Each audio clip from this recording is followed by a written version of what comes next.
So hi guys, this is Yaxil nga pala and welcome back to my channel again. So for this video, gusto ko lang i-share yung mga haul ko ng Blu-ray. As you guys all know, I'm a fan of physical media as well. So nabili ko to sa Japan, sa locally, and sa Amazon. So yun, sama-sama lang sila and naipon na sila actually. And di ko pa rin sila na-unbox. What I have here is 2, 4, 6, 8, 10, 12 physical media discs ng Blu-ray, I think. Hindi ko sure kung may binili akong 4K, pero mas okay sa akin ng physical media kasi yun nga, minsan nawawala yung mga movies, mga series na gusto mong panoorin sa mga streaming site like Netflix, Disney Plus, and any other HBO like those. Minsan wala sila, yung mga hinahanap mo, yung mga gusto mong panoorin is wala doon. So you opted to get some physical media discs para naman kung gusto mo silang panoorin, you have the access to it kasi nga meron kong physical media discs. So yun lang yung point nito, kaya may collection ako ng Blu-ray din para pagka wala na sila sa streaming site, pwede mo pa rin sila or may access ka pa rin para sa kanila. So yun, share ko lang sa inyo itong 12 na movies and series and TV.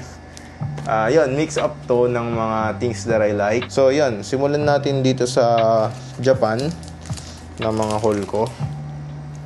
So I bought these matagal na actually. These are some Predators movie. So you guys can see, ayan. Yan, meron siyang mga Japanese text on it. Kung makikita nyo sa spine. And yan, sa harapan, syempre. These are Predators. The Predator from 2020 and Prey. I think this was from last year. And actually, this is my favorite Predator movie as of now. This was so hard to find, itong Prey na movie on a Blu-ray. Kaya I had to get it somehow. I also have Vikings, complete first season. Ayan, sealed pa rin to. This is brand new actually. Nabili ko to sa Amazon. Ayan. Then we have Midsommar. This is my second A24 movie na favorite ko. Yan. Mahirap rin hanapin tong physical media copy nito.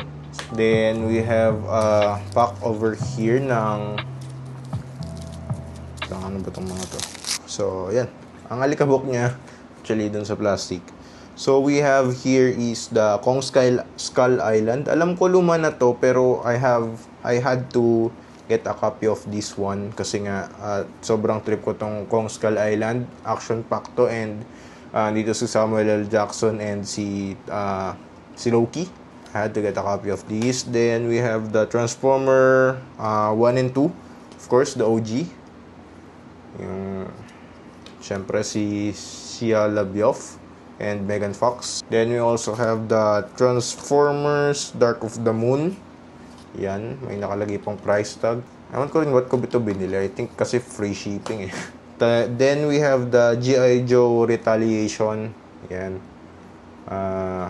Old movies tong mga to actually. I just want to have had a copy on each of my favorite movies and the movies that I want to watch or rewatch again kasi nga mahirap nga mag-rely sa streaming services kasi lagi silang nagpapalit-palit. And ayun, physical media, this is best pa rin. So we have the Grey's Anatomy season 4. Yan, we have the season 4 of Grey's Anatomy. We also have the Splice. Napanood ko to nung bata pa ako and ewan ko, sobrang natakot ako dito pero memorable siya and I just want to rewatch it again kaya bumili ako ng copy niya. Then we also have the Lupin the Third, the First. Ito yung steelbook Walmart edition niya ata. Ayan siya. Super ganda ng steelbook niya. Na-amaze ako. And actually naka-sale to kaya binili ko na rin. Hindi ko pa to napanood actually. Sinama ko lang siya para sa good shipping and sayang din kasi.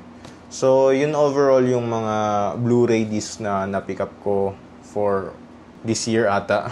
Hindi ko na sinama yung mga recent ko before kasi ito lang yung mga bago and hindi ko pa sila unbox.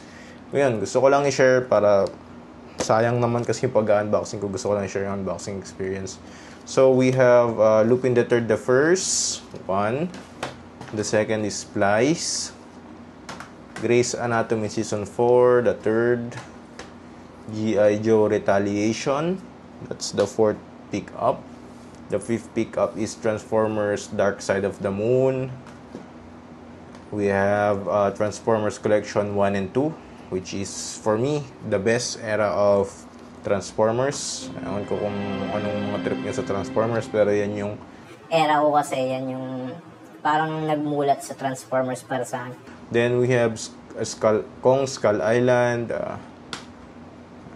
Midsommar from A24. Then we have Vikings, of course.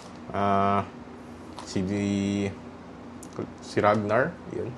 Tagal na to, nung college pa ako actually, tapos na ata tong series na to. Hindi ko na to pinanood ever since nung kay Bjorn na part, kasi hindi ko na trip, pala na kasi si Ragnar nung mga time na yun. And spoiler, if di nyo pa ito napanood, yan, first season lang yan. Then we have Prey in Japanese and Predator in Japanese as well, and The Predators in Japanese as well. So yan, ewan ko paano papanoorin tong mga to, kung mga Japanese, siguro hindi Japanese sila.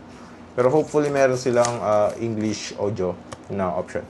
So yun lang mga aking Blu-ray pickup for this day. Wala na akong gustong share sa inyo. And this is Jaxie Cool. If you guys like this kind of content, like and subscribe. See you again on my next video. See you guys.